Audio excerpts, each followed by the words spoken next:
സ്വാഗതം. Very good morning. Have A nice day. ഇന്നൊരു career reading എടുക്കാമെന്ന് വിചാരിച്ചു. അപ്പോൾ ചിലവർക്ക് ഇപ്പോഴത്തെ ജോലി വിടണം എന്നൊക്കെ ഒരു ആഗ്രഹം ഉണ്ടാവും.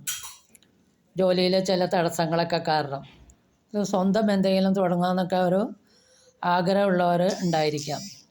അപ്പോൾ അതെങ്ങനെയാണെന്ന് ഇവിടെ നോക്കുന്നത്. അപ്പോൾ ലെഫ്റ്റിലെ ആദ്യത്തെ കാർഡ് ഈ ജോലി അതിനുള്ള തടസ്സമാണ് കാണുന്നത്. അപ്പോൾ ജോലിയിൽ ഇവിടെ ലെഫ്റ്റിൽ വരുന്ന 4 ഓഫ് പെൻറ്റക്കിൾസ് ആണ്.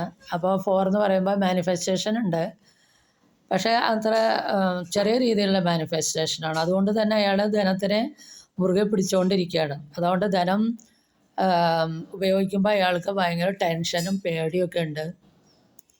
അതാണ് അയാളുടെ ജോലിയിലുള്ള തടസ്സം. എന്താണെന്ന് നോക്കിയപ്പോൾ നൈറ്റ് ഓഫ് സോഴ്സാണ്. അതായത് അധികം പക്വതയില്ലാതെ പെട്ടെന്ന് എടുത്തു ചാടി കാര്യങ്ങൾ ചെയ്യുക, അധികം ചിന്തിക്കാതെ.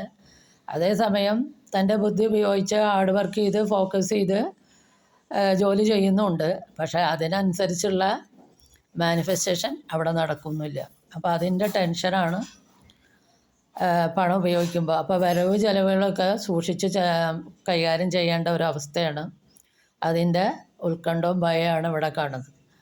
അപ്പോൾ എന്നാൽ അത് വിട്ടിട്ട് വേറെ എന്തെങ്കിലും സ്വയം ചെയ്യാമെന്ന് വിചാരിക്കണ ഒരു ഇതിലേക്ക് നോക്കുമ്പോൾ അവിടെ വന്നിരിക്കുന്നത് 2 ഓഫ് കപ്സ് ആണ്. രണ്ടുപേരുടെ പങ്കാളിത്തത്തോടു കൂടി, സഹകരണത്തോടു കൂടി ഒരു സംരംഭം തുടങ്ങാനായിട്ട് ചിന്തിക്കുമ്പോൾ അതിലും നമ്മൾ അതിനെന്താണ് നമ്മൾ നേടേണ്ടത് എന്നുള്ള മുകളിലത്തെ കാർഡ്, അത് ഹീറോഫൻ്റ് എന്നുള്ള കാർഡാണ്. ആ ഹീറോഫൻ്റ് എന്നുള്ള കാർഡ് പറയണ പുതിയ സംരംഭം തുടങ്ങുമ്പോൾ അതിനെക്കുറിച്ച് കൂടുതൽ അറിവുള്ള ആൾക്കാരിൽ നിന്ന്, ഗുരുവിൽ നിന്ന് മാർഗനിർദ്ദേശവും അറിവും പിന്തുണയും സ്വീകരിച്ചിട്ട് വേണം പുതിയ സംരംഭം തുടങ്ങാൻ. അത് തുടങ്ങുമ്പോൾ അതിൽ സന്തുലിതാവസ്ഥ നിലനിർത്താൻ ശ്രമിക്കുകയും വേണം.